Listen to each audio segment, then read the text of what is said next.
समाज परित्याग का सबका त्याग करके मानव कल्याण के लिए वहां से चल दिए। राजा परीक्षित को समझाते हुए कहते हैं कि राजा, ये संसार एक सपन के समान है।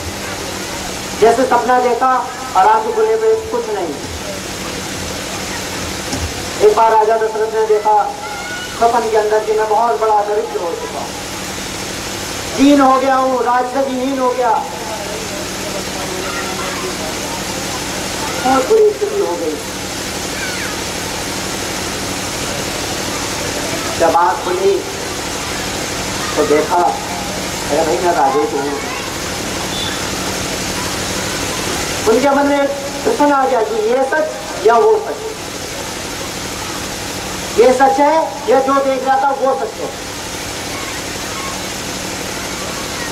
इस शंका की समाधान करने के लिए राजा जनक ने सभी विद्वान परिषद को अपना संदेश जारी कर दिया कि जो मेरे सवाल का जवाब देगा उसे उचित इनाम और सम्मानित किया जाएगा, और ना देने पर काल को गृह में बंद कर दिया। बलात्कार पूर्ण मतलब की जबरदस्ती सारे विद्वान परिषद को लाया गया। अब पहली बात कि यह सच या वो सच, जोर करो कहा। नाना प्रकार से सबने अपने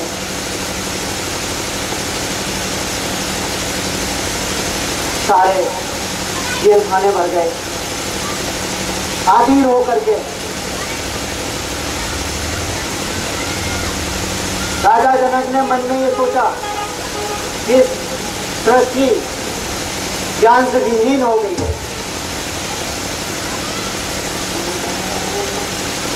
कि मेरे सवाल का कोई जवाब नहीं है। उसी दिन प्रातःकाल समय जब राज दरबार में राजा जनक पहुंचे तो टेढ़ी बेड़ी आकृति के संत पहुंचे। उन संत को देख करके सभी दरबार वाले हंस पड़े। हाँ, राजा जनक से वो कौन थे? अष्टभक्ति। प्रवृत्ति के तेरे राज दरबारी तेरी काया को देखकर चाहते हैं, मेरे चमड़े को, इनसे कहा ये शांत हो जाए। तब राजा से कहा, तू ये सोच रहा था सुबह रात्रि के समय कि पृथ्वी ज्ञान प्रसिद्ध की कमी हो गई है, विहीन हो गई है, ऐसा संभव है। राजा जनक मतलब कि वो सत्य चमत्कार को ही नमस्कार, जिसकी बात उन्होंने कह दी तो राजा जनक उठ करके आए और अपने आसन पर बैठा के नमस्कार प्रणाम किया। महाराज हम तो बड़ा परेशान थे, तुम्हारे बात का जवाब देगा। उनकी राजन जो तूने देखा था वो सत्य नहीं था, जो तू देख रहा है ये भी सत्य नहीं। जैसे पानी में बुलबुला आया समाप्त, समुद्र में तरंग उठी, आसमान में बिजली तड़की, समाप्त। उसी प्रकार से राजा ये शरीर जनक, ये शरीर, ये राज, ये पाठ सब सपन के समान। इसकी तृष्णा छोड़ और तू परमात्मा का सच्चा चिंता, एक सच्चा अनुभव कर। राजा ने अष्टवक्र जी से ध्यान योग की विद्या ली और ध्यान में इतने डूब जाते, इतने डूब जाते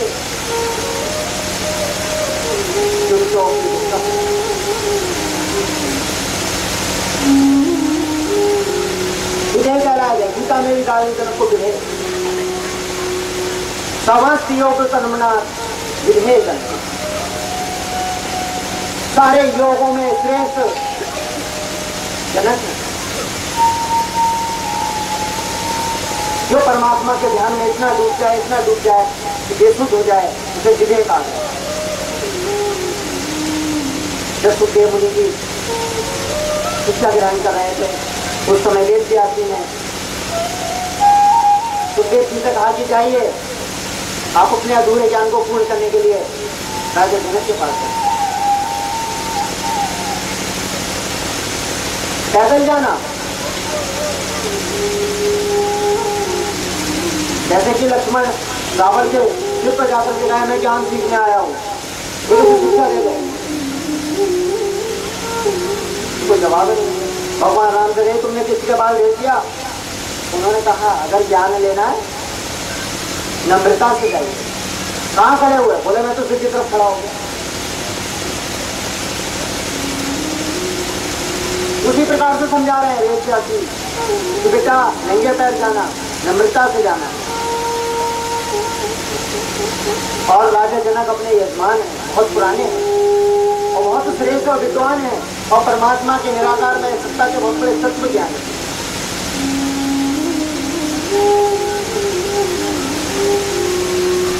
वेदव्यासी के आज्ञानुसार सुखदेव मुनि जी वहां पर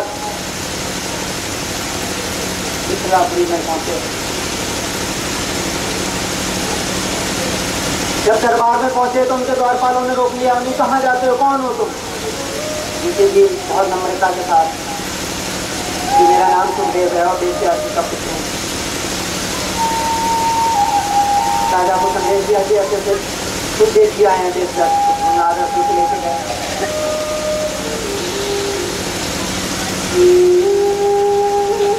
जाके क्या देखते हैं कि राजा जनक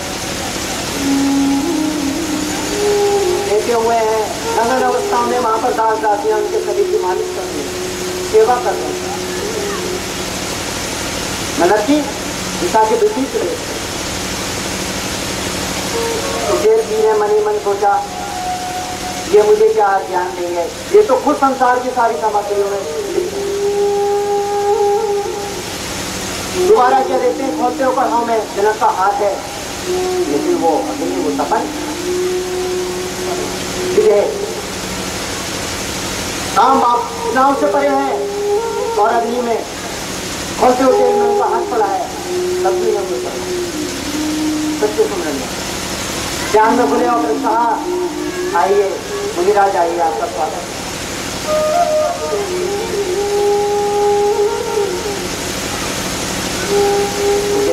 कहा बोली कि मैं जानता हूँ आपके पिताने मेरे पास आपके लिए शिक्षा की मिल जाए,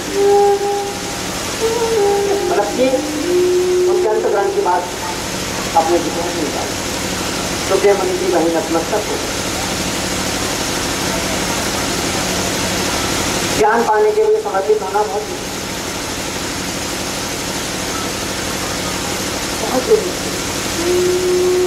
सदगुरु या संत या परमात्मा चाहे प्रकार वाइट बिल्कुल सफेद, अपने जैसे चश्मे लगा लोगे वो वैसे दिखाई देगा।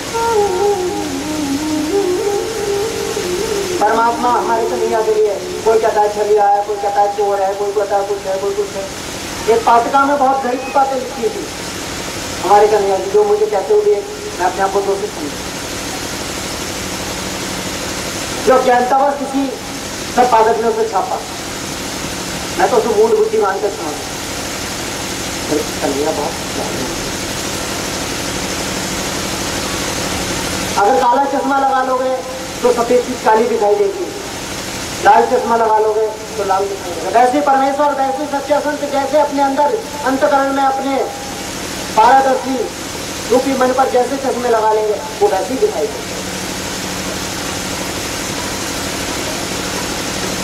तो सुखदेव मुनि जी ने कहा कि वो कृपा करके अनंत ज्ञानों के दाता लौकिक व्यवहार रूप में सुखदेव मुनि जी राजा जनक को शिक्षा लेते हैं। किसके? परमात्मा। बोले परमात्मा का चिंतन किस प्रकार से?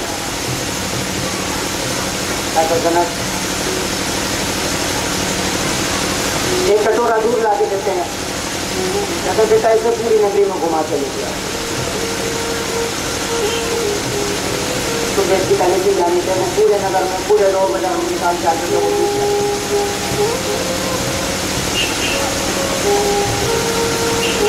बोले परमात्मा का चिंतन वही कर सकता है जो इधर देखे ना उधर देखे, संसार में ढोल मचीले बचता थे। परमात्मा के चिंतन में लिप्त रहता है। जिसका एक ही ध्यान होता है कि इस संसार का ये शरीर अविनाशी है, आत्मा से लिप्त है, ये शरीर छूट जाएगा लेकिन अविनाशी आत्मा है, और इसका मोक्ष है परमात्मा से कल्याण। मुनि जी से कहा राजा जनक ने कि जिस प्रकार से तुम्हारा ध्यान भीड़ में इधर उधर यही रहा कि ये भूल न फैल जाए, इसी प्रकार से संसार में विचरते रहो, ध्यान एक ही रहे कि तुम्हें संसार के नाम और परमात्मा का चिंतन न छूट जाए। बोलो भक्त बंसन राजा जनक की। भगवान का चिंतन किसी पल न छूटे। पहले भी आपको बताया ये संसार में धन और धन की जरूरत, शरीर हस्त पुष्ट है तो कोई आपको भोजन दे देगा, चलो भाई उससे घर से पोछा तो लगवा लेंगे, या खेती करता है। धन आपके पास है, आप काले हैं लूले हैं लगने तक भी आपको कुछ नहीं देते, और जिसके पास ये दो चीजें नहीं है वो निर्धन है। तो इस तन और धन इस संसार को दे दो और ये मन ठाकुर। जैसे भूख लगती तो भोजन करते हैं, प्यास लगती तो जल पीते हैं, गर्मी लगती तो पंखा। इसी प्रकार से आत्मा व्याकुल रहती है, इसकी तृप्ति के लिए नित्य प्रति ठाकुर जी के चरणों का ध्यान लगाओ और उनकी साधना करो। और सब मिलकर के एक साथ भगवान कृष्ण की एक भजन के साथ उनके चरणों में ध्यान लगाते हुए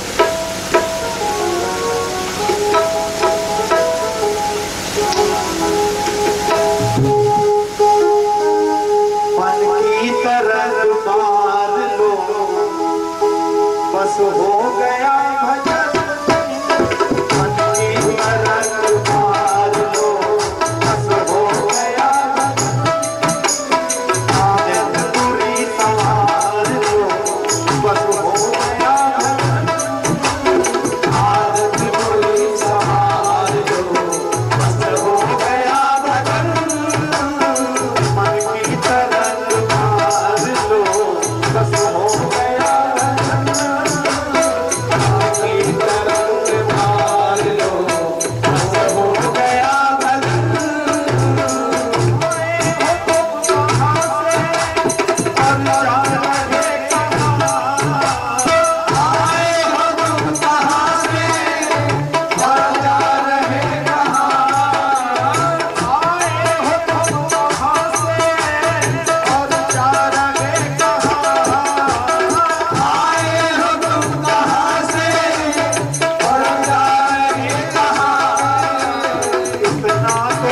विचार